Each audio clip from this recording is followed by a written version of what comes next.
Hi friends, welcome to Kavitha சமையல். இன்றைக்கி நம்ம வீட்டில் முருங்கைக்கீரை பருப்பு போட்டு எப்படி கிடையாதுன்னு பார்க்கலாம் வாங்க. அரை கிளாஸ் சிறுபருப்பு எடுத்திருக்கேன். ஏற்கனவே அதை கழுவி வாஷ் பண்ணிட்டேன். 10 சின்ன வெங்காயம், ஒரே ஒரு தக்காளி, 10 பல்லு பூண்டு. தக்காளி ஒன்று எடுத்துக்கோங்க. பருப்பு போட்டு கடையிறதுக்கு தக்காளி நம்ம நிறைய போடக்கூடாது. போட்டால் ஒரு மாதிரி புளிக்கும், சாப்பிட முடியாது. அதனால் ஒன்று போதும். சின்ன பழம். வேகிற அளவுக்கு தண்ணி ஊற்றிக்கணும். நம்ம மஞ்சப்பொடி சிறிதளவு, குழம்பு மிளகாய்த்தூள் 1 ஸ்பூன். இந்த பருப்பு நல்லா வெந்து வரணுங்க.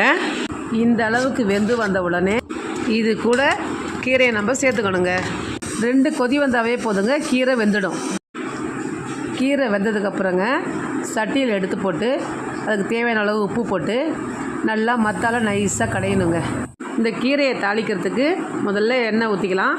ஒரு அரை ஸ்பூன் கடுகு, ஒரே ஒரு காஞ்ச மிளகா நல்லா பொரிஞ்சதும் எடுத்து அது மேலே ஊற்றி ஒரே ஒரு கடைஞ்சிக்கலாம். நம்ம கீரை இப்போ சாப்பிட்றதுக்கு தயாராகிடுச்சிங்க. இதாங்க என்னோடய மதியம் லஞ்சு.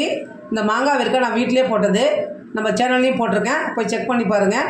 சுட சுட சாதத்தில் முருங்கைக்கீரை பருப்பு போட்டு கடைஞ்சி 1 ஸ்பூன் நெய் போட்டு சாப்பிட்டா செம ஜம்முன்னு இருக்குங்க. இந்த வீடியோ பிடிச்சிருந்தா லைக் பண்ணுங்கள், ஷேர் பண்ணுங்கள், கமெண்ட் பண்ணுங்கள், மறக்காமல் சப்ஸ்கிரைப் பண்ணுங்கள். தேங்க்ஸ் ஃபார் வாட்சிங்.